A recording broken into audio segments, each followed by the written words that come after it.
Good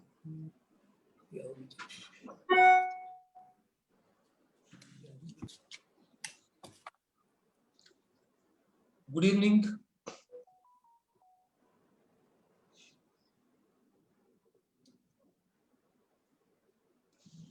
Good evening. This is Dr. Dinesh Kamra. And good afternoon in UAE, good afternoon in Qatar, good afternoon in Bahrain.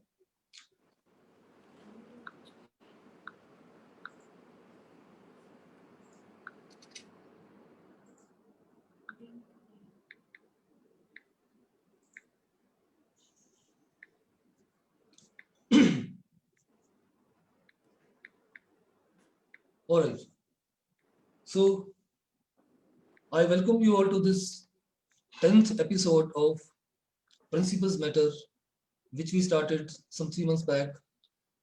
And I am here in front of you with 3 pro principals, 3 seasoned principals from the Gulf, namely Mr. Arun Sharma from Birla Public School, Doha. And then we have Mr. Arun Kumar. He's also Mr. Arun Kumar Sharma, AK Sharma. He is from the Millennium, New Millennium School. He's from Bahrain. And then we have Mr. Arogya Reddy. He's from Ambassador School, Sharjah, UAE. So let us begin the show.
Welcome you all once again.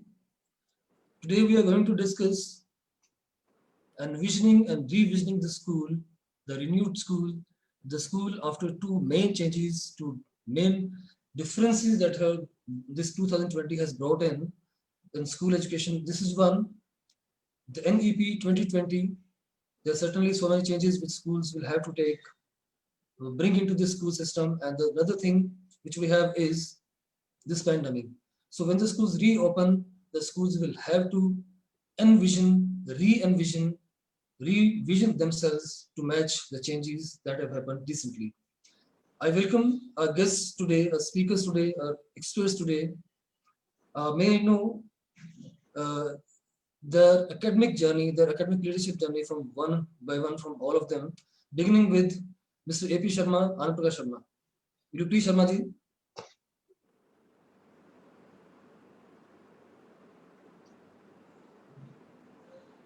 Sharma ji, unmute yourself.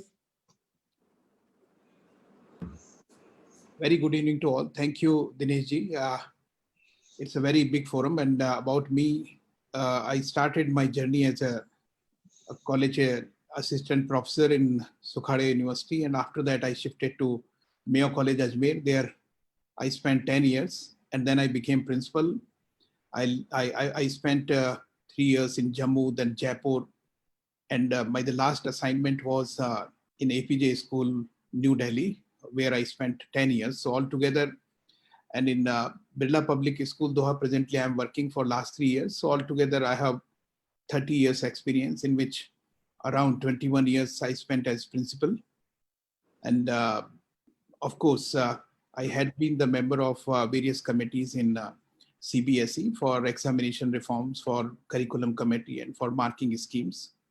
And by God's grace, I received a CBSE award and national award from the HRD ministry, from President of India. Thank you. Thank you, sir.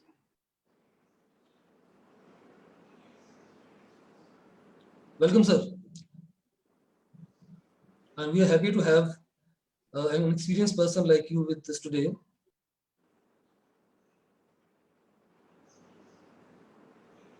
Thank you. So, may I know your academic journey, academic leadership journey, Mr. Arogya Reddy, from you? Good evening, principals, teachers, and colleagues. I hail from Hyderabad, of course, the present Telangana, the new state of the Indian continent. My major is in psychology. I also hold an MBA in human resource. I hold more than 25 years of service in the education field, purely rising from a primary teacher to the level of principal now. As a principal, I have been almost 15 years now. I worked across India with Aga Khan Group of Network. Then I moved to Qatar, worked for 6 years in Qatar, and then moved to UAE. So I'm right now working with Ambassador Group of Schools. We have schools within the group, CBSE, ICSE, IB, and IGCSE. I lead the CBSE school in Sharjah. Thank you so much. Welcome, sir. Thank you. Now we have Mr. Arun Kumar Sharma from New Millennium School, Doha. Sharma ji, please. Good afternoon and good evening to everyone. I will just start reverse.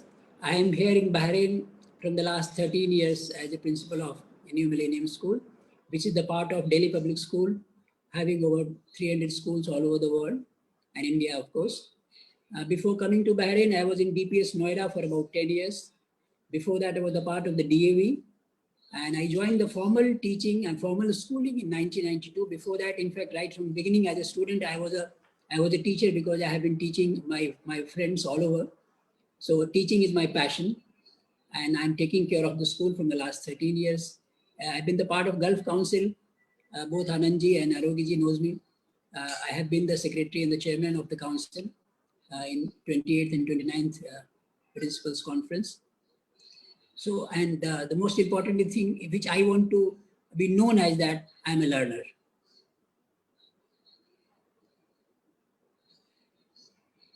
Very rightly said, Mr. Sharma.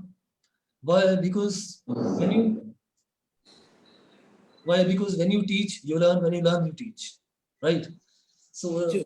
an educator is supposed to be a learner always, all the time in his life. Today's topic is about revisioning the renewed school amidst pandemic and NEP 2020. This year, people say that 2020 is a disaster, but I personally believe this is not a disaster. This is a blessing because we have learned so many things. If we talk about globally in general, schools have taken themselves to 20 years advance. Had it been in India, we had been doing the same, teaching at the same pace we had been doing for the last couple of years. It would take us almost 20 years to reach the place we have reached in 4 months' time. So this is a learning, this is a blessing in disguise. We whatever we may say, yes, of course, there has been economic shutdown worldwide, globally, but yes, there is a learning, there is life learning that we have learned. We have learned to live better always. One of my friends was saying that those who have survived their marriages in 4 months, their marriages have been tested. Now they will survive for further. Because staying at home, doing something new, learning and staying calm at home is quite difficult thing. Now we have learned to live with our families very well, and in a proper way. We have learned so many things. Now we are assuming ourselves new people, new generation has come all of a sudden. So of course, when the schools reopen, principals and school management will have to prepare themselves. They will have to revision the school. Why revision? Let me come to school quality.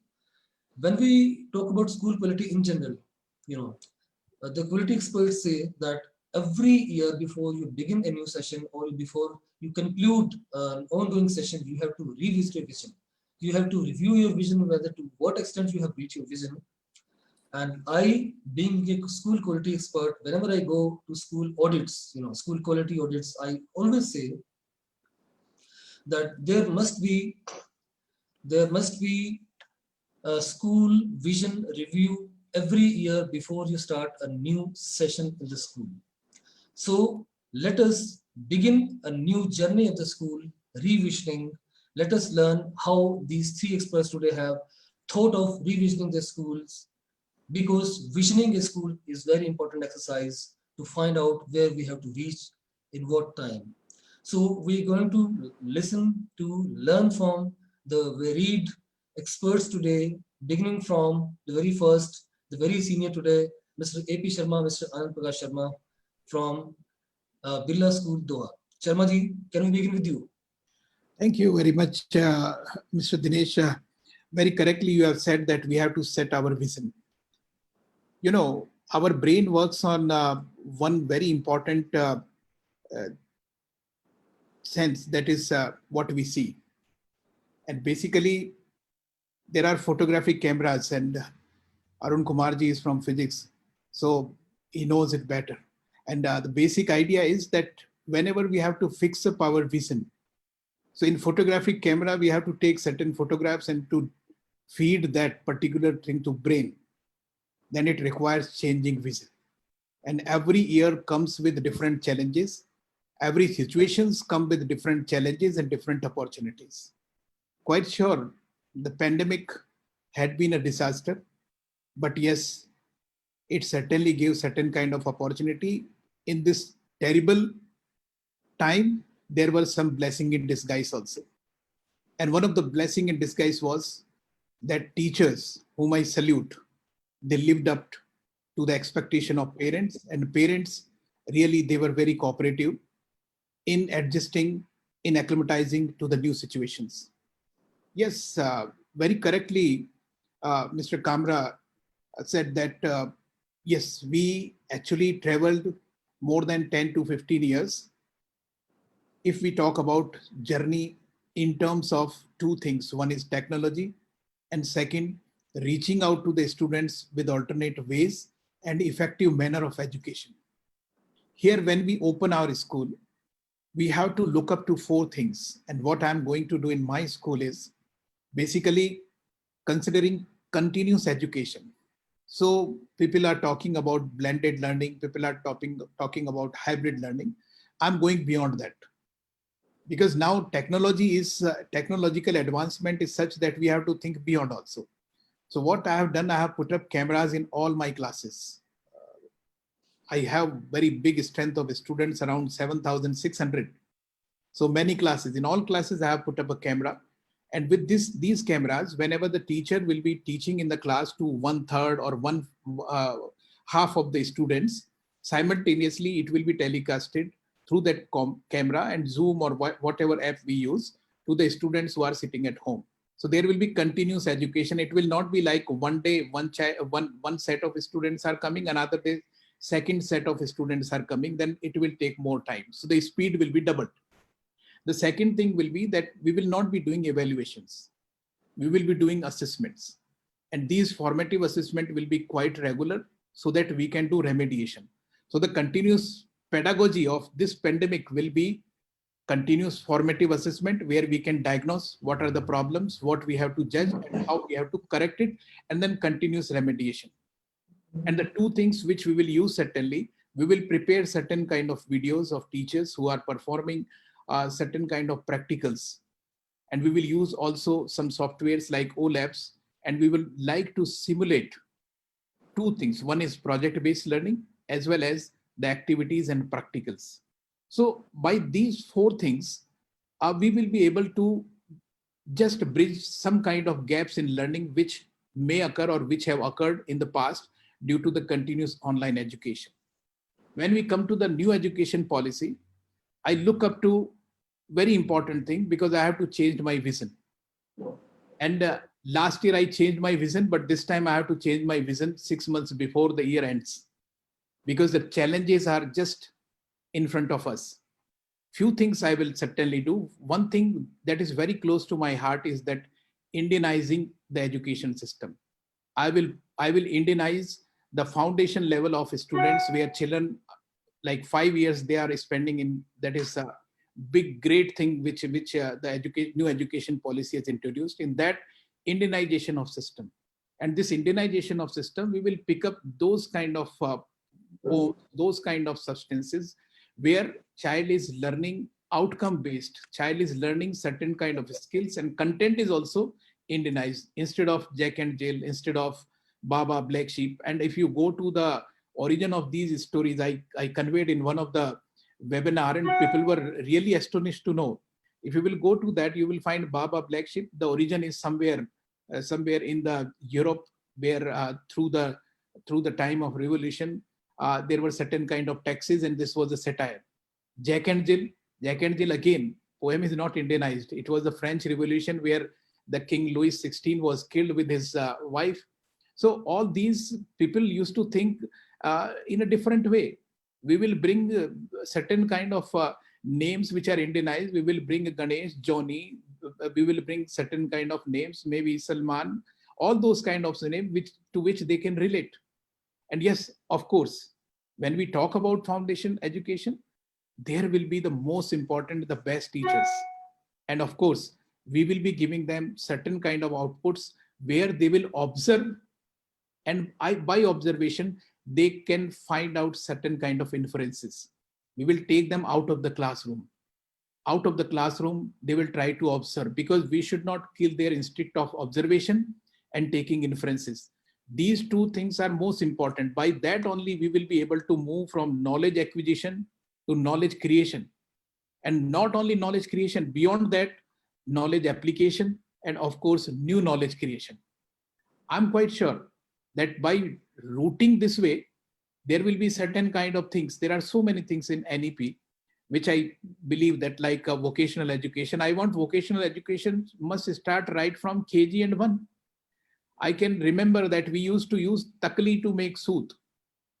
There are certain kind of small things where we can teach these children to respect vocations, to respect different professions. If that particular thing will come in the child in this particular age, there will be use and implication, good implication of vocational education in middle school and future in life. I rest my case here only. Thank you so much.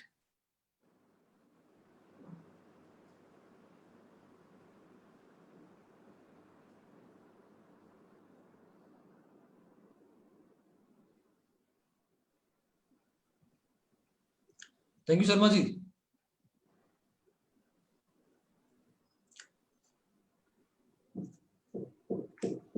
Sharma ji has rightly spoken about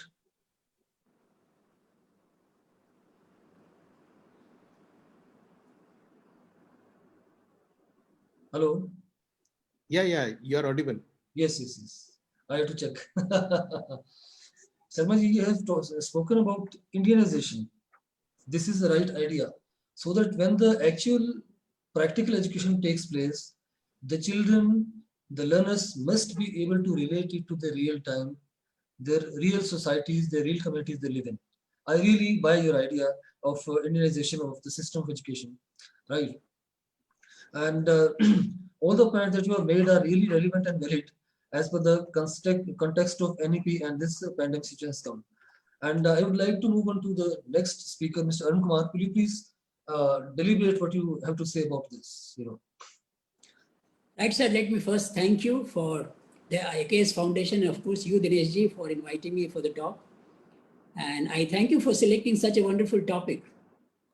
I wish all the viewers and the listeners safety and good health. But before I speak about the post-pandemic schools, I would like to congratulate everybody. As you rightly said, people are saying 2020 is a disaster. Just like you say, I also don't see it as a disaster. Rather, I would like to congratulate everybody because we are the part of that world history which is going to be written now and as one of the most dynamic periods of this century probably, in which the change is happening, whether it is forced change or what, but the change is happening for the better. And to my mind, it's a part of process of evolution. May not be the process of evolution which Charles Darwin has written and spoken about. This evolution is based on technology, led by technology. And if you see the evolution of mobile phones itself, which started like a calling device, it started with simple calling device, then it took the watch, the video recorder, the camera, then everything, almost all the things are being eaten by the mobile phone. And in the days to come, it may contain more options of body scanning and sonography and all those things. So it's a kind of evolution where we are heading to.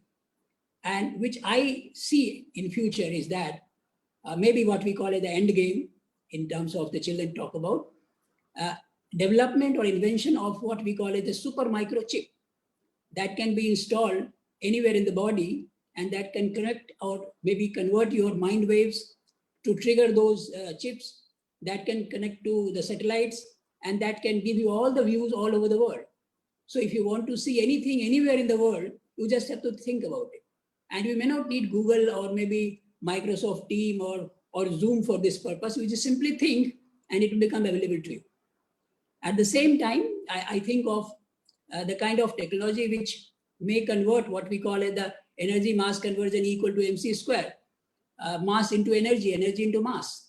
So the end game would be probably that we have a device which we press and we convert our body, which is mass form, into energy form. We travel with the speed of light somewhere and we press the button once again and we reappear.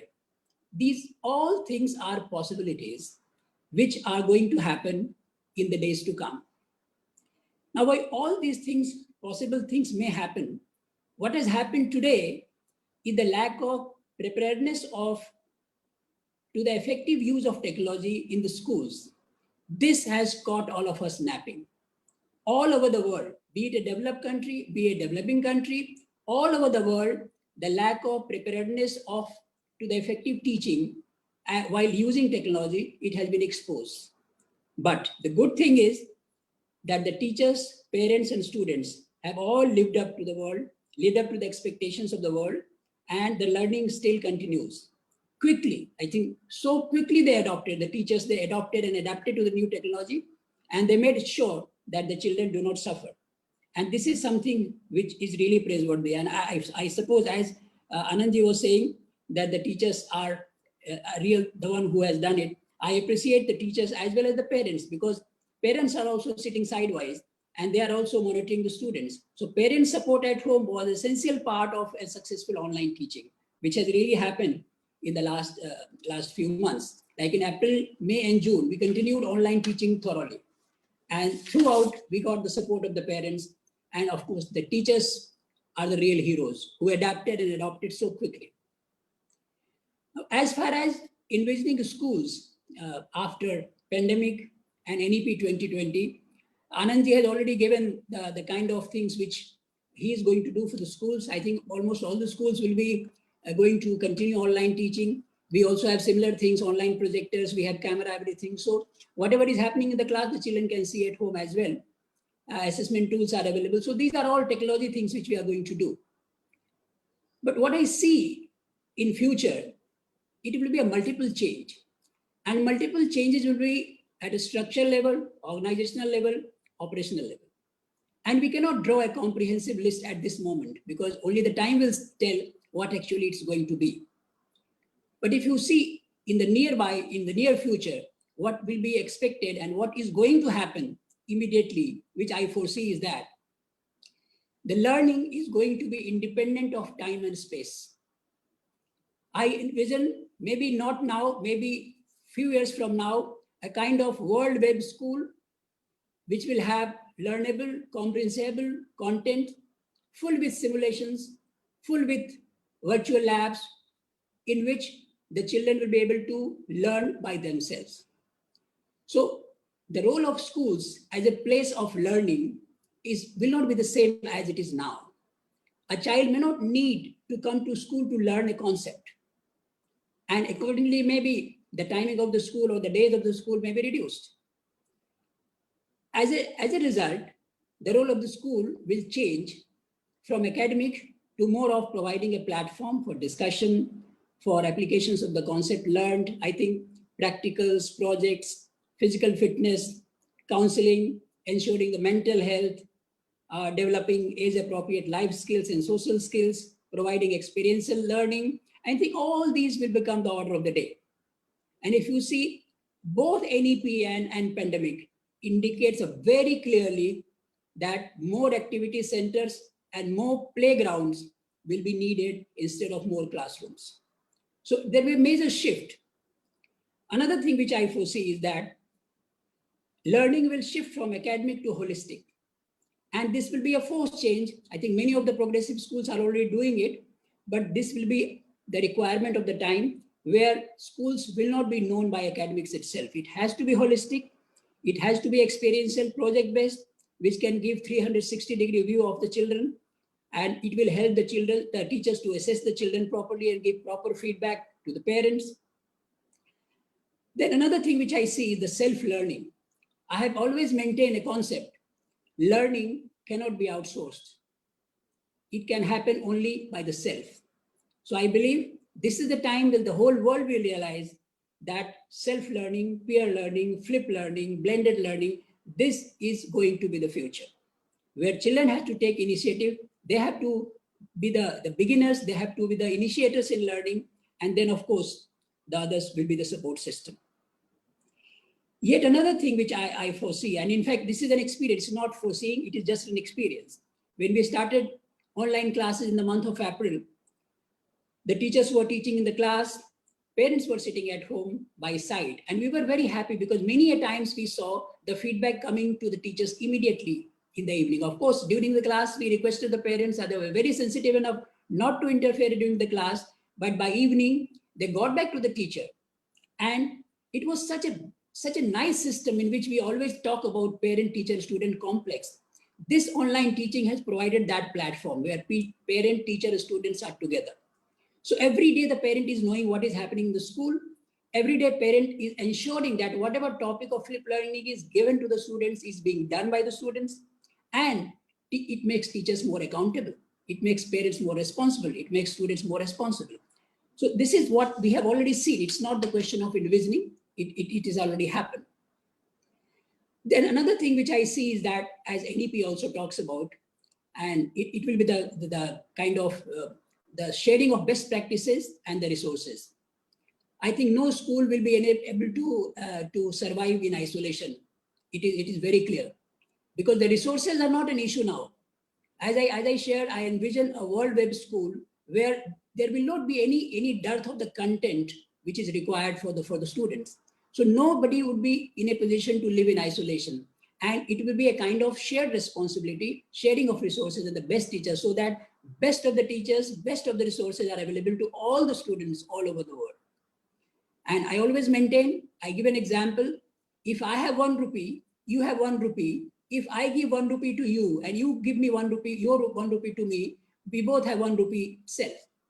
But if I have one idea, you have one idea, you give your idea to me, I give my idea to you, both of us have 2 ideas. So this sharing of best practices and the resources has real strength in growth of the children and the growth of the school. I also believe that the rating of the schools, which almost all the countries are having assessment systems of different countries, like UAE has, Dubai has KSDA, Bahrain has BQA. I think the schools won't be judged by the board results now. It will be judged by what kind of technology we have and what kind of pedagogy we use. Whether we have technology which is futuristic, whether we have pedagogy which is holistic, that is how the parents are going to select a school. And I believe the main role of the schools will be to impart skills and nurture that responsibility in the children who make themselves valuable to the society, valuable to the future, and that will be the success of any school. I think this message I would like to give to all the educators all over the world. Policies may come, technology may invade the classroom, may invade the schools, come what may. But what simple thing is needed is that teachers who love children. There is nothing else which is needed. Irrespective of the gender, everyone working in the school must be all mothers at heart. This is what my feeling is, and this is what I always stress on. Irrespective of the kind of policies, the kind of procedures, the kind of technology, whatever it is, if we have teachers who love children, the schools are bound to succeed. I don't think anything else will be required in that. With this, I thank each one of you and wish you all of you happy teaching, happy learning. God bless.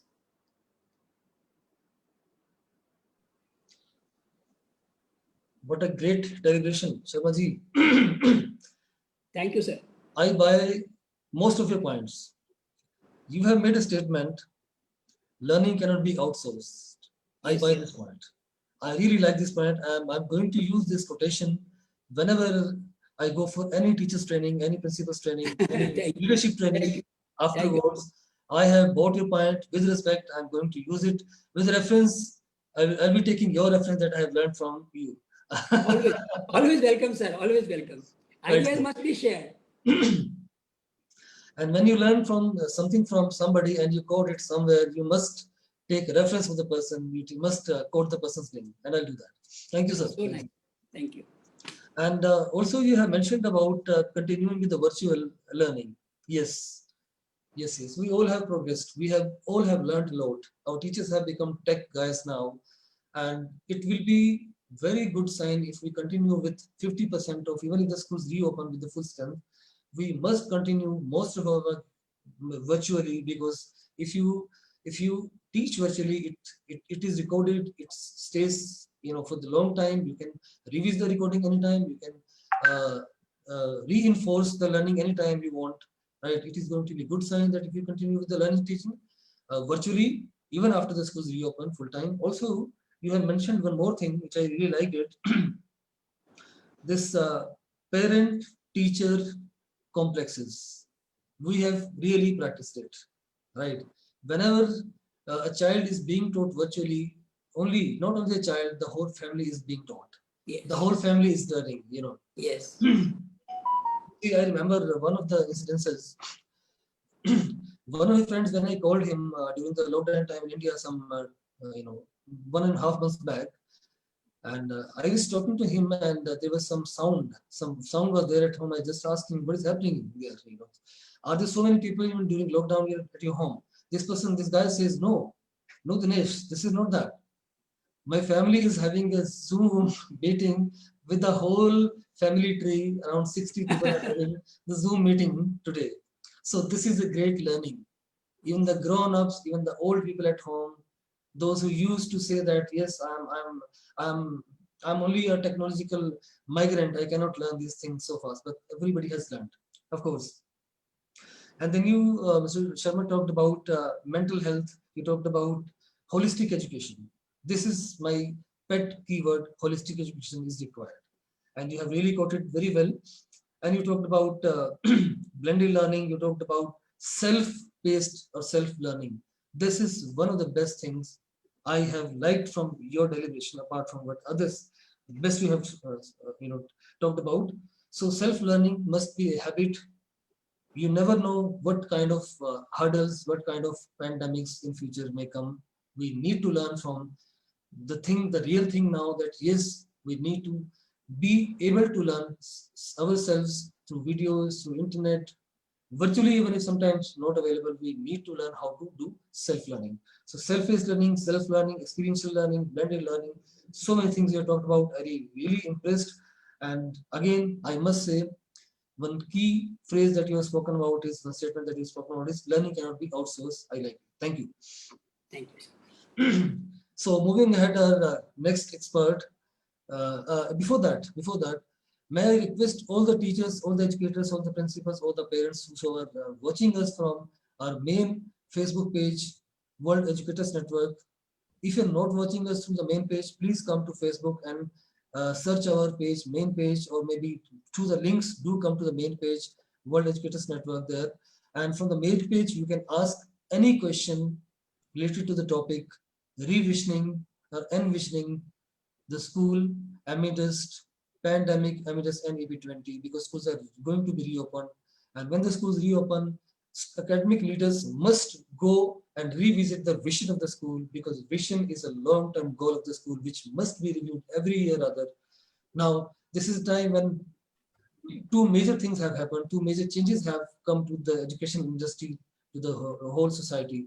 So schools must have to revision, re-envision themselves to match the needs of the time. So I again request all the viewers, those who are watching us through many pages or groups, please ask your question at the end of the session at around 50 minutes past 5 as per Indian time. Do keep on writing your question. Maybe you can ask your question even right now below the comment box in this live session which is going on, and we'll be taking all of your questions at the end. Be ready for that. Thank you. So moving ahead, our last speaker of the day, Mr. Arogya Reddy from the Ambassador School, Sharjah. Mr. Reddy, over to you, please. Thank you. Yes, thank you so much, Mr. Dinesh ji, and my senior principals, Ms. Sharma ji and Arun ji, and to all the viewers. We all know the impact of the pandemic. As I was reading the UN report a couple of days back, I realized that 1.6 billion learners in more than 190 countries have been impacted with this, and they have lost the learning tie, which is a great loss across the world, across the generations.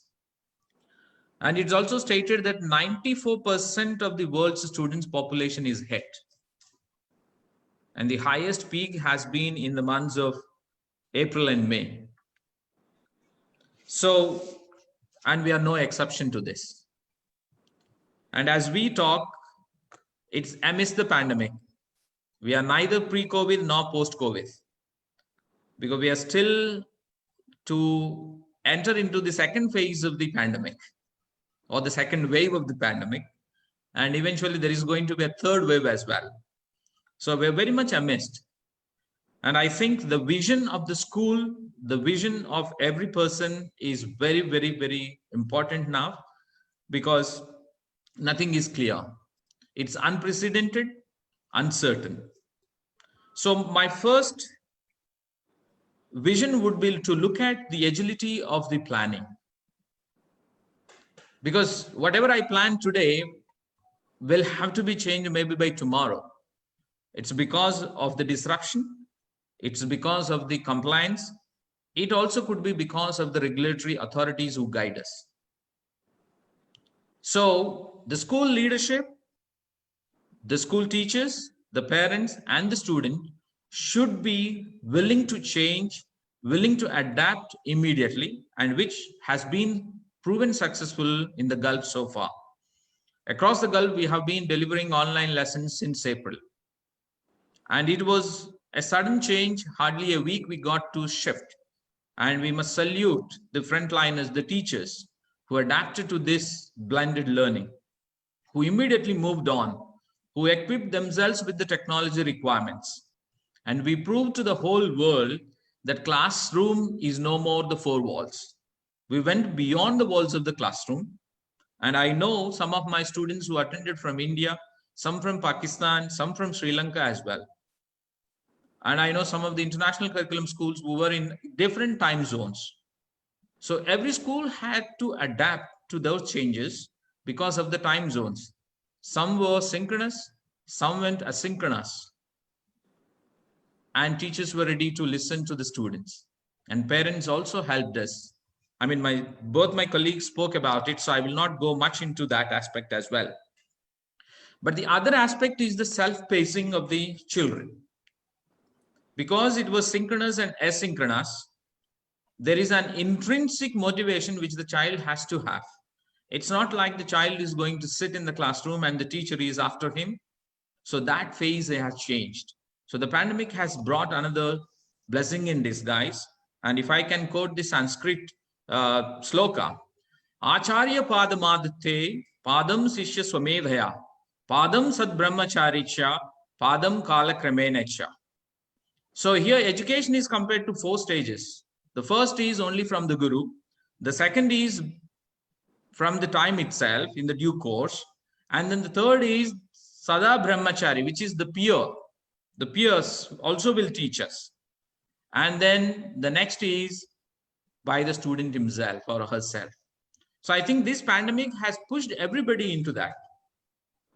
And the vision of the school, if I look at it, I think the greatest challenge for every school is to develop social and emotional skills now.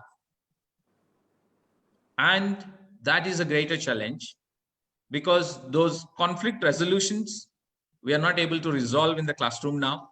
We may not even see them online because everyone is sitting in their own houses.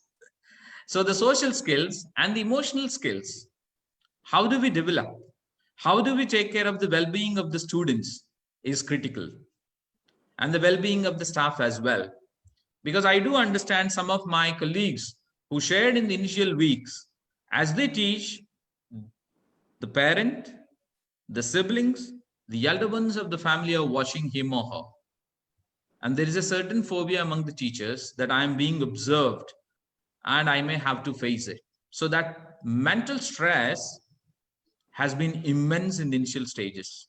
So the well-being of the teachers, well-being of the students, well-being of everyone is very critical for us. The next aspect I would look at the vision is the communication and engagement. How do we communicate with our stakeholders? With the students, because there is nothing certain. Depending on the changes within the plans, we will have to communicate effectively. We need to buy in every stakeholder, including students, parents, staff, management, and the local bodies or the regulatory bodies. We also have to engage the community. For example, in this situation, we have to coordinate very much with the health department, maybe the local municipality who looks after the cleanliness and other aspects. So there is a lot of engagement which we'll have to collaborate with.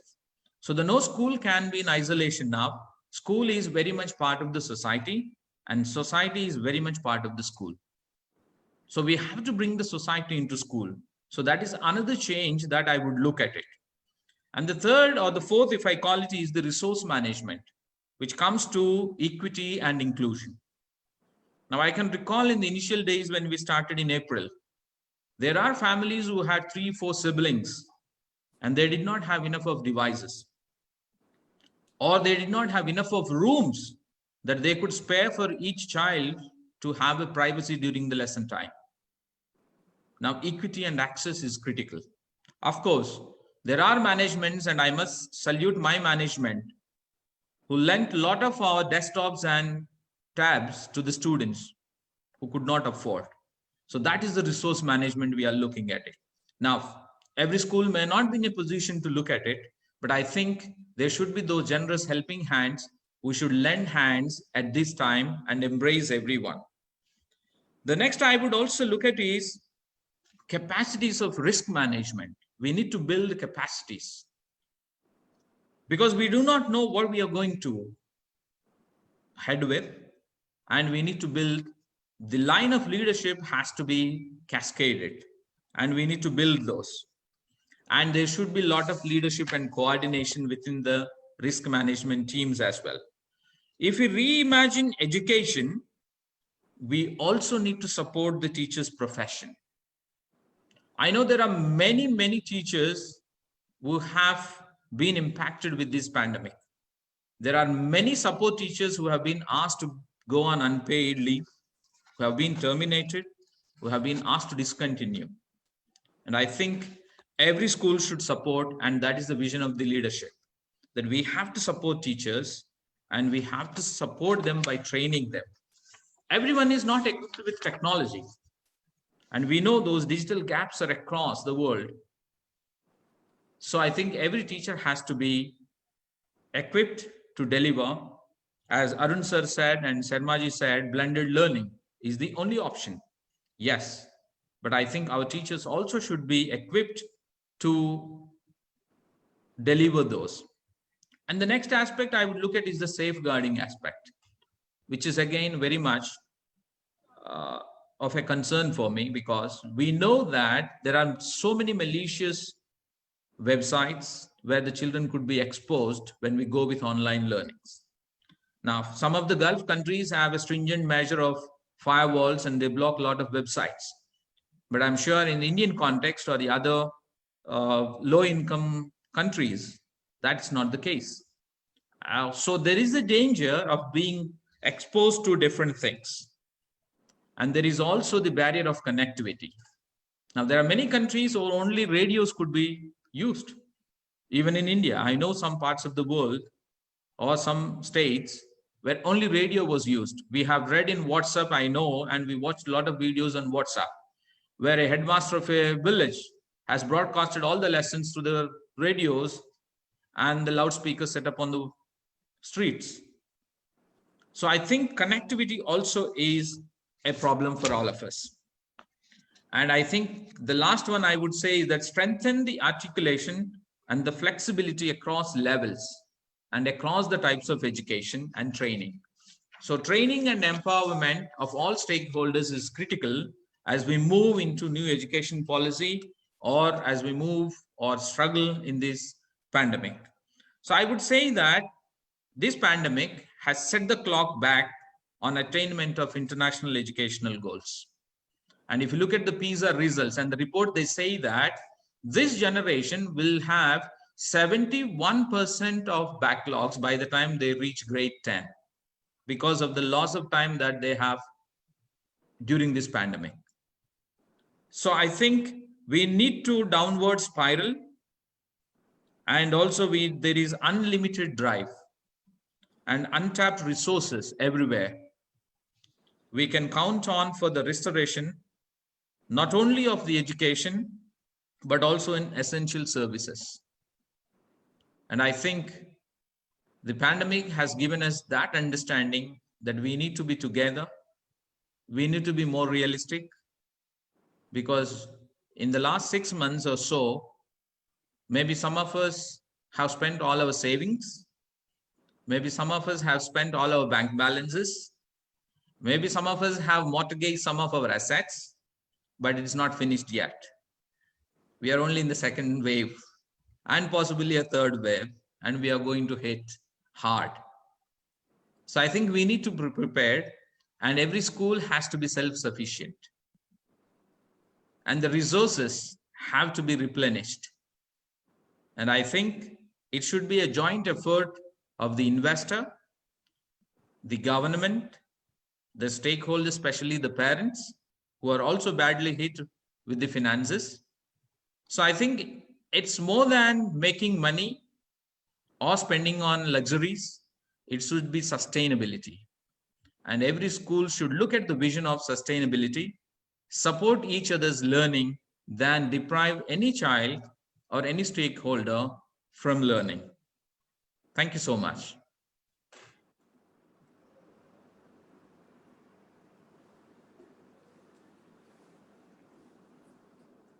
Thank you, Mr. Reddy.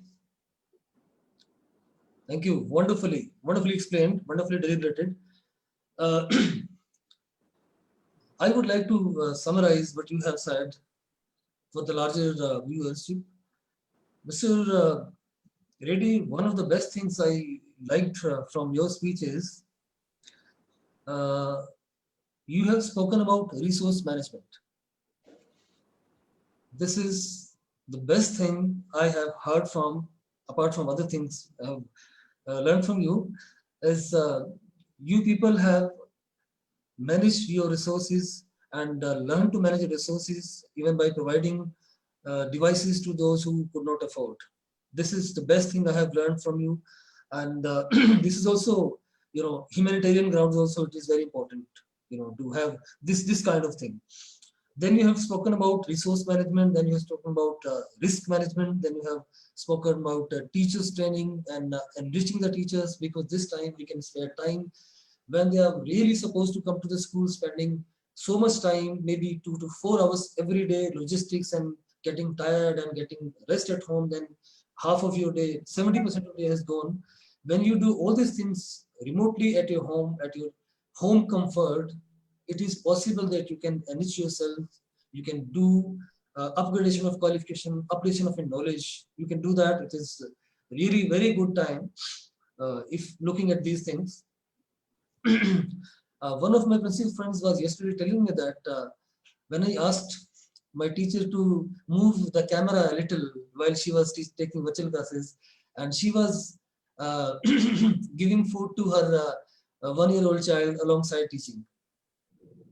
Though this principal was unhappy with this teacher who was doing both the things together, but I asked the principal, please do empathize with the teacher. She has a toddler kind of child, and she has the duty also. And this is very good that the teacher has learned to be multitasking. You should be happy with that, right? We should empathize with the teachers. We should be happy that they are doing so many things, and especially ladies at home have to be multitasking, and we should respect them for that, right?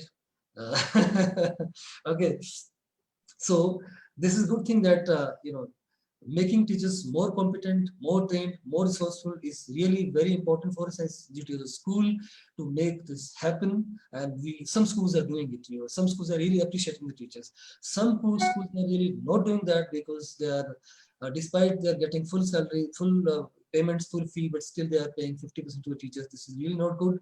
Please look into this. School management must look into this, right? These teachers really need support at this time, right? All right. So, Mr. Reddy, then you've spoken about this safeguarding. You've spoken about some malicious things or some bad things or some maybe not to be visited sites appear, pop up while children are using internet. I must tell you this. There's a special term for this. When we train principals and teachers, I always talk about one term which is called information literacy.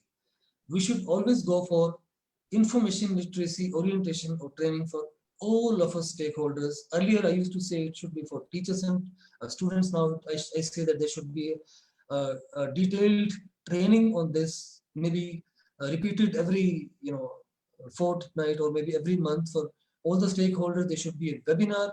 Each school should hold such a webinar for all the stakeholders, teachers, parents, and students themselves on information literacy, that how to find out which site is reliable, which site is good for them, which links to click, which links not to click.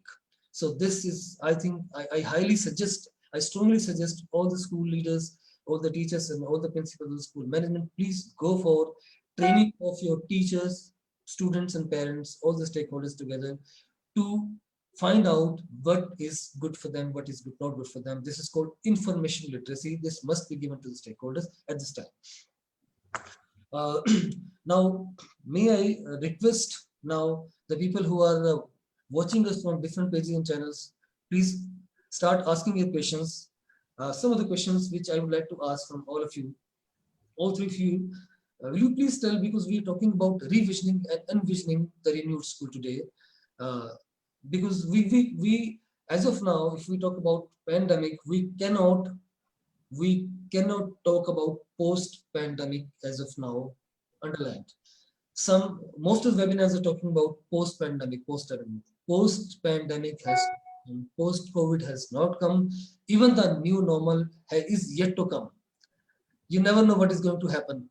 This is a new normal, but another new normal is going to come. You never know what is going to happen. If we talk about India, the second stage, third stage, we're going to supposingly we're going to test the third stage very soon. This community spread is happening nowadays. Though we have come out of our houses, we have started going to markets, doing all our household stuff and purchasing in all malls. Though we have come out of house, what we have learned to live with this pandemic. So supposingly there's another major spread major community spread is going to happen soon. I was yesterday talking to one of the principals of Finland schools. He was telling that how is this happening in India, have the school started. I was just exchanging my ideas, he was telling his ideas to me. And he said that though this spread is still on in Finland at a high level, high speed, high pace, but still we are opening the schools and we have learned to live with it, with safeguards. So anyways, I would like to take some questions. My first question to all three of you, maybe one by one, beginning with Mr. Anupaka Sharma. Sharma ji, will you please tell me your current school vision and what would you like to add to your school vision? What words, what terms would you like to add to school vision so that it really complies with the changes, upcoming changes, or maybe the current changes that we have brought in, right? Yeah, see, in my school vision, mostly it is based on SDGs and holistic education, because that is a vision of most of the countries for 2030, 2030. And now, since the things have changed, we have to look up certain kind of things very clearly. Is upgradation, means whether the teacher has to upgrade. This means continuous upgradation of yourself. This may be that the continuous best version of yourself, becoming better and better version every day. If it's a teacher, then now, earlier there were so many MOOCs available and people were doing online courses from Harvard, from MIT, from various kind of Stanford, so many universities. Now for teachers also, it is very important that they must upgrade themselves with the latest knowledge, and webinars are doing great work, but still there are so many MOOC courses they can do. Children have to go on certain kind of so many digital platforms are now available, and the ministry is sharing so many things where books are available, resources are available.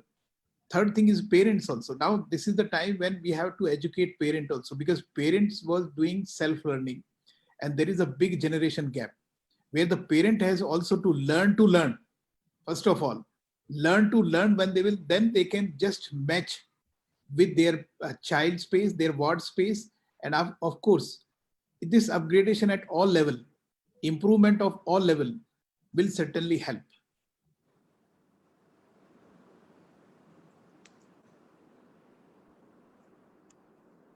Now the same question goes to the other experts today.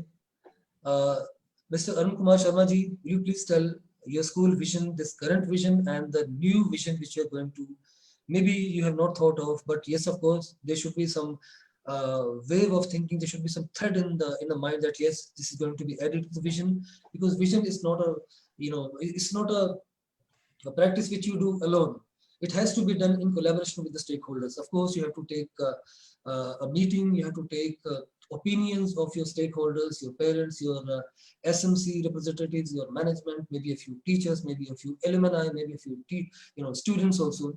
I always tell the school leaders when I go for principals training, we have another program, very specialized program for school principals, which we have done so many times. As now we have done almost 40 batches of our flagship program called Making of a Perfect Principal. So whenever I go for this training program for principals, I always tell them that school vision must be reviewed every year end. Before you start a new session, you must go and review your school vision every year, though you're not supposed to change vision every year, because vision is a long-term goal or dream of the school. Yeah, this is, maybe you can call it foresight, right? Vision is a foresight of the school. So this foresight must be reviewed, because there should be some yardstick by which you can gauge your success, gauge to what extent you have reached your vision. You must review every year. But this time this is strongly suggested to all the school leaders to please review your vision and must make changes this year, because this year is the period of learning. So many things have to be included, So of course, I would like to learn from Mr. Sharma that what your school vision is at present and what is going to be added as per your opinion. Mr. Sharma. Sir, our school vision is very simple, and it's a very simple statement. We say our school vision is to nurture responsible global citizens. This is our school vision. And as you said, it is a shared vision. it was a lot of deliberations before we set up the vision, and all sort of meetings with the students, as you said, staff, management. It is a shared vision, and we haven't thought of changing it, but yes, every year we change and we add the parameters so that we evaluate ourselves whether we are really producing responsible global citizens. Are we really nurturing responsible global citizens? And maybe, I don't know, it will be all depending upon discussion, but the way technology is moving, this global world may go to cosmic world. So maybe responsible cosmic citizens, it may be in the future. But I would like to share with you the kind of parameters which we have added over a period of time. When we started, only few parameters were there to know that whether the children are helping others or not. Like say, when the children are getting down from the bus, whether the senior students are helping the junior ones to get down, or maybe step up in the bus, boarding the bus. These were the simple things. Later on, we added so many things, including the Model United Nations World Scholar Cup, Radio Animist. We have so many different types of things. Our students do so many different activities in which they donate money to different charity organizations, including old age home. They go to the child care home. They go to different kind of organizations. Even the month of Ramadan, they go to various places in the villages to donate the money. And all this money is, in fact, raised by having their own charity book sale. Sometimes different kind of, they have developed a system called Commerce Kitchen, in which the commerce students, they organize one kitchen one day, in which the canteen is closed that day. They serve the food to the whole school. They learn the ideas of the accountancy and business and marketing, everything. And then whatever the money they raise, they donate to the charity. So every year there is addition of new things. We added one more thing. We changed the assembly system. You might have seen in most of the schools, the assemblies are house-based assembly. We changed it to the section-based assembly. Every section presents assembly, and every section has its own prepared thought. So except the recitation from scriptures, everything including prayer, pledge, thought, the skit, the music composition, the lyrics, everything is done by the children themselves. So it's a kind of system in which they feel that this is the need of the hour. And in fact, they adopted by themselves the different areas of the school to plant and to nurture the plants in different areas. So every section of the school is adopted by different segments. One is done by grade 10, another by grade 7. Even KG students have adopted a particular area to raise the plants. So these are the parameters which we have been keeping adding. But as you said, it is a shared thing. We will discuss about it. But I believe that it will force us gradually to change the word global into maybe cosmic or maybe whatever it is. That is what we are planning, and we will think of adding more parameters which gives us real skilled children to help the society. The ultimate parameter of any particular school is that, are we really raising children who can help themselves and to the others, to the society? That's what we believe in.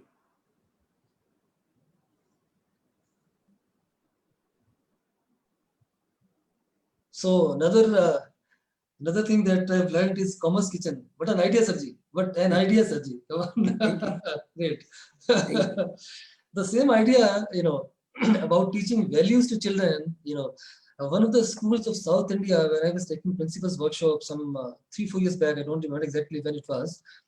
One of the principals, when we talking about on the last day of the workshop, this Making a Perfect Principals workshop, we talk about, we have a open session on best practices. Every principal has to share one's own best practices and learn from others' best practices. Learnability is there, a lot of learnability is there. So one of the ideas was shared that time in one Hyderabad or maybe Bangalore workshop. I don't remember which was South India, but this best practice was shared by one of the principals. I really, it got imprinted on my mind, always. So this idea is the way your Commerce Kitchen works. This idea was honesty shop. This school runs honesty shop in the school. They keep the stationery, they have a stationery shop in the school, and they keep the stationery open with the label, price labeling on that. And also this money box, the school ka gala, money box is also there, kept open. Some change is there, some money is there. Students come, pick the station they want, they put the money, they keep change, they leave money and put the money themselves. And the principal was saying about the experiment. Initially, for a few months, this experiment failed. The show went in lows a few months, right? When it happened in the first week, the principal started doing orientation every day to the children about honesty, about sincerity, about values, about social values, family values, professional values. And slowly and gradually, after a few months' time, 3, 4, 5 months' time, the school shop started giving profits. So this profit Very was good. not meant for the school. They really spent this profit on children, though, because the purpose of the shop was not to earn profits. The purpose of the shop was to uh, instill uh, Important. honesty and sincerity, these values, this is very important in children. So this was a successful model. I really salute this principle, the school who is doing this. Also, this commerce kitchen is very practical idea. I really like it. Thank you, Mr. Sharma, again. So, Mr. Reddy, your vision, please. Till then, Yes, I'm writing the questions in my notepad, from the fine. viewers, right? Please. Yeah. So to summarize, our school vision is on 3 I's. I, inspire, inquire, and innovate. And I think we will add a couple of I's to it in the situation now. The first one would be inclusive. Now, when I call it inclusive, in the stricter sense, it is used as accommodating the children with special needs or students of determination. But we go a little beyond that. We also need to look at the socio-economic backgrounds of the people. And I think that is where I would add another I, that is inclusive. And the next I would be to Indianize. Though we are in the Gulf, I think still our roots, our culture, our tradition has to be also insisted upon. And our children, though they are going to be the global citizens by the time they pass out from the schools, but their rootedness should be into their culture and tradition. So those are the 2 words I would prefer to add to my vision: inclusive and Indianized.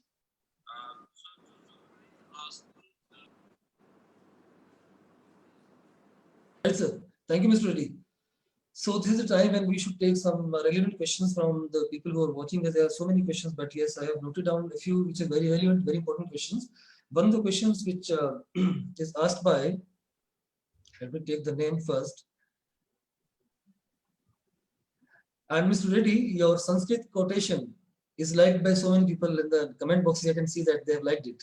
Thank you. It's a pleasure. Yeah. And I also liked it. Thank you, sir.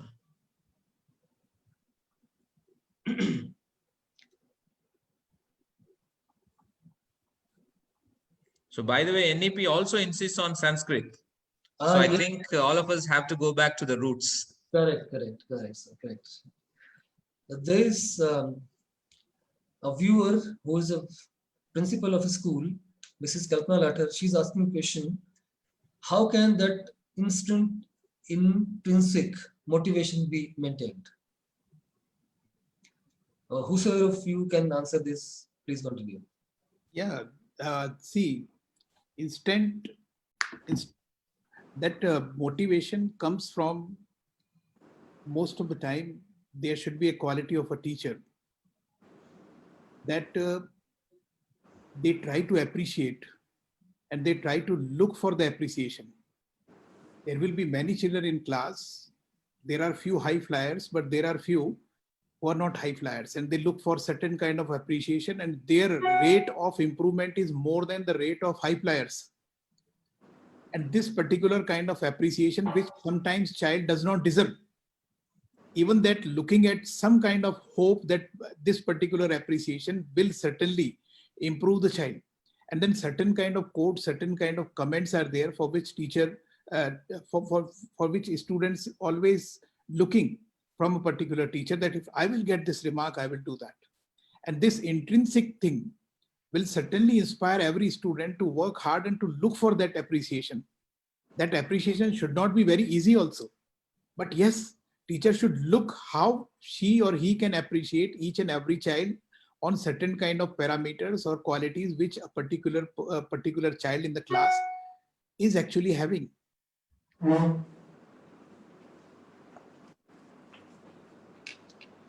Another question that has come from Sarika Kashyap.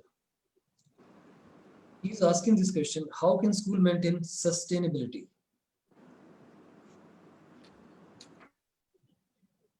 Sharma ji, make your system dependent school. Don't depend upon the person.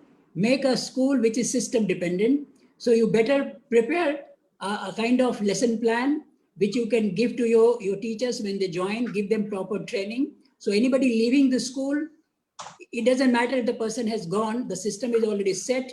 So once the school is system dependent, you won't face this kind of problem. And I'm also of the same view. Mr. Sharma, my company, Alert Knowledge Services, is all about improving qualities in the school quality improvement we work on. We do school academic audit, we do school quality audit, and last, if I say in 5 years' time, we have conducted more than 500 school audits, in which we always look into one thing, which is system. Yes. Right? And we ourselves have developed 30 SOPs for schools, standard operating procedures. If there is system in the school, the teachers, the educators, principals, management will keep on coming and going, but the system should be there in the school, you know. And one must try to bring in such systems, such SOPs in the school, so that the school can learn itself to auto-run, autopilot, right? You know autopiloting. When you go on leave, the school system collapses. But if there is system in the school, if the school is system driven, right? Even if you go out of the school for a couple of months, the school will autopilot itself and auto run itself. So I always strongly suggest, always strongly recommend to the educators, to the school leaders, please bring in as many as possible standard procedures, as many as possible systems in the school, so that the schools will keep on running the same pace it used to run, even if you were not there, even if you are not there in future, it must autopilot itself. Right. Thank you, sir. One more question I'm going to take from another viewer is,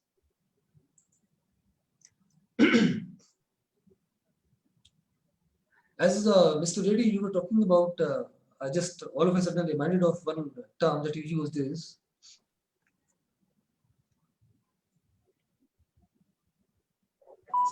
sustainability and the training of teacher on or maybe on stakeholders on adversity kind of thing you spoke about. I could not write. I written somewhere where I'm not finding it. One term I want to give it for this particular thing, that adversity may come anytime in your life.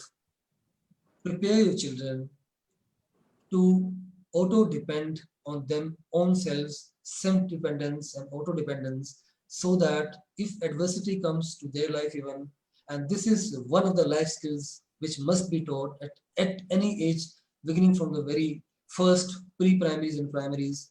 If a child falls, do not always help him to get up. Let him himself get up, learn to get up always. Because adversity and wrong time can come anytime in your life. It may be your school days, it may be college days, it may be your working days, it may be your elderly days, anytime it may come. So this adversity quotient must be again developed in all our learners and children, right? So coming to another question, which has come from Kokanda, Miss Kokanda. I am not, maybe forgive me if I'm not taking the right word, right? Correct. I'm not spelling correct, pronouncing correct. Her question is, it says that as we all have adopted online teaching, how well we can focus on quality of teaching. This is one part of the question. And second part is maintain quality of the teaching, right? And she says, I feel learners are not emotionally ready for teaching, and teachers and parents are newly adopted to online teaching. So how and who would like to answer this question? Fine. I think I'll answer because my two other colleagues already answered. So,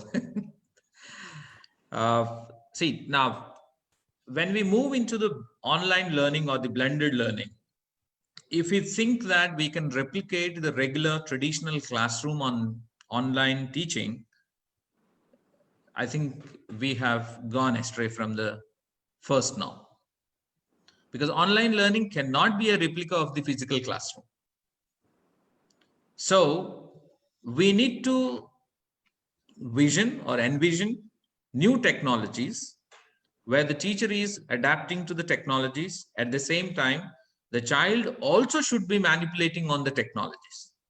For example, if I am using Seesaw for my kindergarten children, as a teacher, I use that platform to deliver my lessons, to do everything, to show them videos, everything. At the same time, if I can train my KG students to submit their voice recording, for example, I have taught them phonics. They need to pronounce that particular sound, voice record it and push the button, it comes to me. I send a video or something for them, they play on it. Maybe they have to do some sketching or coloring of it. They do it online on the tab that they use at home, and then they push a button, it comes back to me. So when we engage the students, I call it as engagement. But in the physical classroom, engagement is different. On the online platform, it is a different engagement. The moment we engage the students, the quality of teaching is enhanced, the motivational level of the child is enhanced, and also, as Arun sir said, there is a quick feedback from the parent. So if we look at this, it's only engaging this child which will cater to the rest of it. We need not worry about the rest. We need to plan those engaging activities for students, rest would be covered within it.